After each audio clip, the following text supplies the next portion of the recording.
Hey YouTube, it's CM Maritime History here back at with another video, and tonight I'm talking about the SS Michelangelo, or to be honest, as I call it, the ship with the very weird looking funnels. I mean, come on, now I know the picture here, the funnels you see are really grainy, so that's the best side picture I could find of the Michelangelo, using Creative Commons, so I don't get copyrighted. Every YouTuber's nightmare. And, yeah. But I will try to find a picture of the Michelangelo for the thumbnail that shows the funnels better. But yeah, that's the Michelangelo. The SS Michelangelo was an Italian ocean liner built in 1965 for the Italian line by Ansaldo shipyards in Genoa. She was one of the last ships to be built primarily for liner service across the North Atlantic. Her sister ship is going in my next video, the SS Raffaello. The Italian line began planning new ships in 1958. Originally, they were going to be slightly larger than the SS Leonardo da Vinci, which is going to be my video after Raffaello, which was then being built, but jet aircraft had not yet had a notable effect on the Mediterranean area, and a pair of genuine superliners seemed desirable, both from a commercial point of view and to provide jobs to sailors and shipyard workers. It was decided the new ships would be the largest built in Italy since the SS Rex in 1932. It was decided that accommodations on board the ships would be divided into three classes. For some reason, it was also decided that the three bottommost passenger decks did not have any portholes. It has been claimed that this made the ship's sleek hull shape, but that seems unlikely to be true as ships of similar length, width ratio, have been built with windows along the entire hull. Whatever the shortcomings in the initial design, though, the new sisters were advanced on the technological side. The most striking feature in the ships was their, like I said, Turin Polytechnic design funnels, which consisted of an intricate trellis-like pipework instead of the traditional even surface, to allow wind to pass through the funnel and a large smoke deflector fin on top. Although criticized, the funnel design proved to be highly effective in keeping smoke off the rear decks, which was very good for passengers. Smoke deflectors became popular in ship design during the 70s and 80s. For example, SS United States, she has smoke deflectors, the fins on the back of her funnels. If you pull up a side picture online, you'll be able to see them a lot better than other pictures.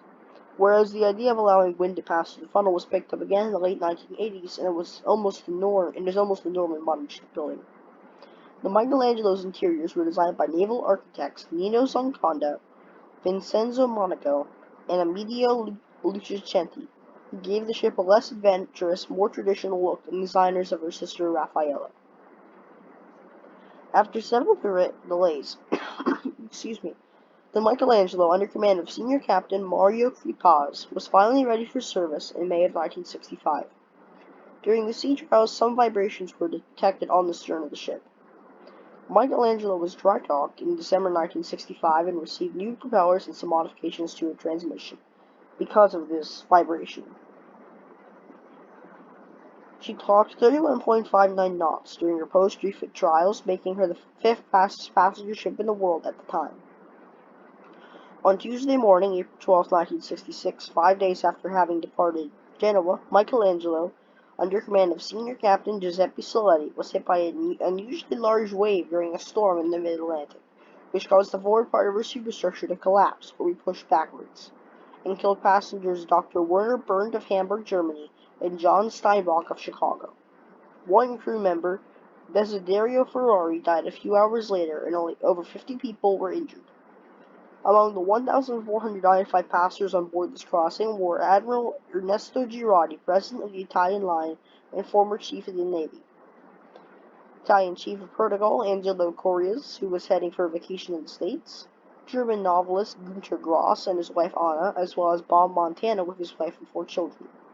When repairs were carried out after the accident, the aluminum plating in the superstructure was replaced by steel plates. Similar reconstruction was carried out on the Raffaello and other contemporary ships such as the SS United States and SS France. In May 1972, Alfred Hitchcock, I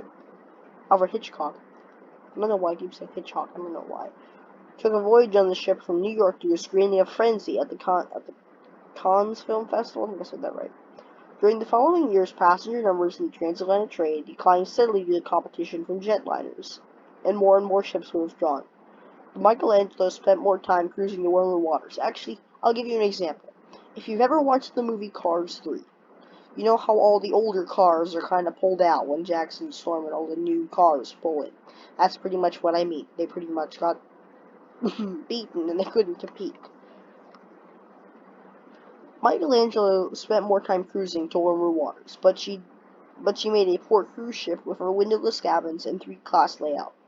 She had large Lido decks, or like relaxation decks, that were superior to even most purpose-built cruise ships of the time, but that was not enough to compensate for the ship's shortcomings, and Italian Line did not have enough funds to rebuild the ship to make her a more usable cruiser. Additionally, she was also considered to be too large to be a cruise ship by that time's standards.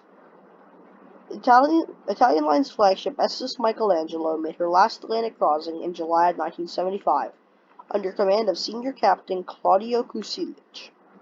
Afterwards, she was laid up at La Spezia alongside her sister SS Raffaello. Several buyers, including Knut Kloster of Norwegian Cruise Line, inspected the ships but did not wish to buy them due to the costs required to modernize them to cruise ship standard.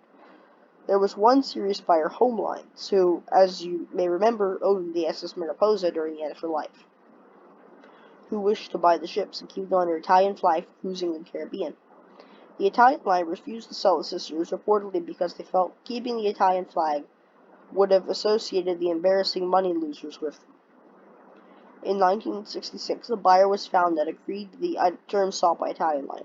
The Shah of Iran purchased the ships to be used as floating barracks.